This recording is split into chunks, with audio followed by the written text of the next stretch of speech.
જય હિન્દ, વંદે માતરમ. દોસ્તો, હાલ હું આવેલો છું નવસારી સિવિલ હોસ્પિટલમાં. નવસારી જિલ્લાના ડાભેલમાં એક બનાવ બનેલો હમણાં થોડાક દિવસ પહેલાં જ. તમે જોઈ શકો છો મિત્ર, આ ભાઈની હાલત. આ ભાઈનું નામ કાળીદાસ હળપતિ. દીપક કાળીદાસભાઈ હળપતિ. આ ભાઈ ડાભેલ ગામમાં રહે છે અને ત્યાંના કસાઈઓ, શું નામ હતું આમને માયરો કોણે? સકર ડૂમ એક ખલવાયા. ગાય કાપવાની જાય એટલે માયરસ. શું કામ માયરો? શું કામ ભાઈને? કાપવાની જાય, ગાય કાપવાની જાય એટલે માયરસ. મિત્રો, આ બેન તમારું નામ? સુનીતાબેન દીપક હળપતિ. તમને શું થાય ભાઈ? ઘેરવાળો મારો. આ જે મરીઝ તમે જુઓ છો ને, આ એમના પત્ની છે, ધર્મપત્ની છે. તમે સાંભળ્યું હશે મિત્રો, આ ભાઈ ગાય કાપવા નહીં જાય ને એટલા માટે એને ત્યાંના સ્થાનિક કસાઈઓએ મારેલો છે. હવે મિત્રો, કહેવાનો મતલબ એટલો જ છે કે હંમેશા જ્યારે દલિત સમાજ ઉપર અત્યાચાર થતો હોય છે, જનજાતિ સમાજ ઉપર અત્યાચાર થતો હોય છે, ત્યારે આપણા ગુજરાતમાં 3 જ એવા નેતા છે: જિગ્નેશભાઈ મેવાણી, આનંદભાઈ પટેલ, ચૈતરભાઈ વસાવા. આ 3 નેતાઓને ખાસ કહેવા માગું છું કે આ વ્યક્તિ ઉપર આટલો બધો અત્યાચાર થયો તો કેમ તમે કોઈ ન આવ્યા? અને જો તમને ખબર ન હોય ને તો આ વિડીયો દ્વારા તમારા સુધી મેસેજ પહોંચાડવા માગું છું કે આની હારે આવો અત્યાચાર થયો છે કે એને ગાય ન કાપીને એટલા માટે એને માર્યો છે. તો તમે લોકો ક્યારે આવશો અને આવશો કે નહીં? અને ભોગ બનાવનાર, આને જે ભોગ બનાવનાર, આને મારનાર તમારી વોટ બેંક છે અને આ તમારો સમાજ છે. તો સમાજના હિત માટે અને આને ઉપર અત્યાચાર થયો છે તો આને ન્યાય અપાવવા માટે તમે ક્યારે ધરણા કરશો, ક્યારે આંદોલન કરશો? અવારનવાર તમે દલિત સમાજ માટે, જનજાતિ સમાજ માટે અવાજ ઉઠાવો છો, તો આના માટે ક્યારે ઉઠાવશો? કે પછી સામે તમારી વોટ બેંક છે કે સામે આ આપણા દેશના જેહાદીઓ છે એનાથી તમને ડર લાગે છે? જવાબ જરૂર ને જરૂર આપજો. અને આ 3 નેતા શું કહે છે એ આપણે જાણવાનું રહ્યું. મિત્રો, આ વિડીયોની કોમેન્ટમાં જરૂર ને જરૂર જણાવજો કે આ નેતાઓએ અહીંયા આવવું જોઈએ કે ન આવવું જોઈએ.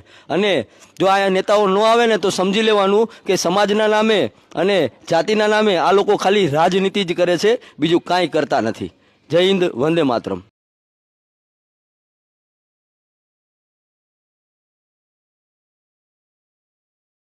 મિત્રો, તમે આ વિડીયો જોયો ને, આ ઘટના બની છે નવસારી જિલ્લાના ડાભેલ ગામની અંદર કે ડાભેલ ગામના એક હળપતિ સમાજના વ્યક્તિ ઉપર આ કસાઈઓએ, આ વિધર્મીઓએ જીવલેણ હુમલો કર્યો છે.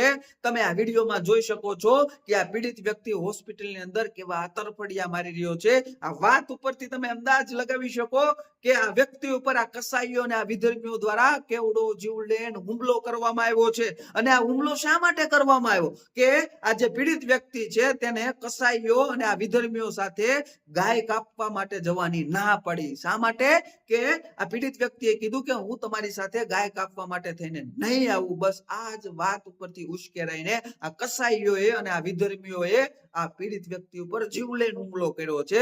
આ ઘટના બની અને લગભગ 4 થી 5 દિવસ થઈ ગયા છે, પરંતુ આજે આ ઘટનાને ઉજાગર કરી છે જયભાઈ પટેલ નાગરાજે, કે જેમને આ પીડિત વ્યક્તિની હોસ્પિટલ ઉપર જઈને રૂબરૂ મુલાકાત કરીને આ વિડીયો બનાવીને આપણી આ ગુજરાતની જનતા સમક્ષ મૂક્યો છે.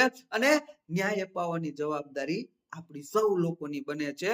આ ઘટના બની અને જેવી ધ્યાનમાં આવી એટલે જે જગ્યાએ આ ઘટનાને પહોંચાડવાની હતી તે જગ્યાએ આ ઘટનાને પહોંચાડી દેવામાં આવી છે અને ચોક્કસથી આ પીડિત વ્યક્તિને ન્યાય મળવાનો છે. પરંતુ આ વાત ઉપરથી મારે એક વાત આખી ગુજરાતની જનતાને જણાવવી છે કે ઓલા સોશિયલ મીડિયાની અંદર ફાંકા ફોજદારી કરનારા, આદિવાસી સમાજને ગુમરાહ કરનારા નેતાઓ, ઓલો ચેતર વસાવા અને ઓલો અનંત પટેલ એકદમ આ ઘટના બાબતે મૌન ધારણ કરી લીધું છે.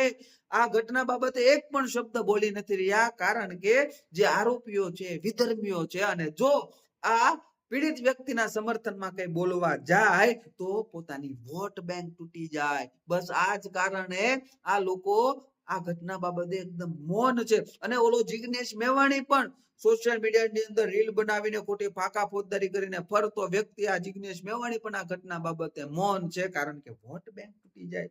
એટલે આ ગુજરાતની જનતા અને ખાસ આદિવાસી સમાજે, એસસી એસટી સમાજે આ વાત એક સમજવાની જરૂર છે કે જ્યારે પીડિત વ્યક્તિ આપણે હોઈએ છીએ અને આરોપીઓ વિધર્મી હોય છે, ત્યારે આ બધા સોશિયલ મીડિયાની અંદર ફાંકા ફોજદારી કરનારા આ નેતાઓ એકદમ મૌન થઈ જાય છે, મોઢામાં મગ ભરાઈ જાય છે, પૂંછડી જ્યાં ઘૂસવાની હોય ત્યાં ઘૂસી જાય છે. આ બાબતે નહીં બોલે, વોટ બેંક તૂટી જાય.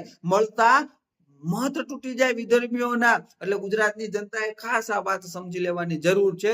અને બીજી તો માહિતી એ પણ આવી છે કે ડભોલ ગામની અંદર હળપતિ સમાજના લોકોને જે રીતે હેરાન પરેશાન કરવામાં આવી રહ્યા છે, હળપતિ સમાજની દીકરી ઉપર આ અમુક વિધર્મીઓ દ્વારા અત્યાચાર પણ કરવામાં આવી રહ્યા છે, અને ટૂંક સમયમાં એ પણ ઘટના બહાર આવશે, એમને પણ ઉજાગર કરવામાં આવશે, એ હું તમને ચોક્કસપણે ખાતરી આપું છું. અને હું જય પટેલ નાગરાજનો પણ ખૂબ આભાર માનું છું કે એમને આવી બનેલી ઘટનાને આજે ઉજાગર કરી છે. નહીતર આ ઘટના ક્યાંય પણ દબાઈ જાત અને એ પીડિત વ્યક્તિ જ્યારે સાજો થઈને ગામમાં જાત ત્યારે તેને પણ આ વિધર્મીઓના કસાયોના હાથ નીચે કામ કરવું પડે.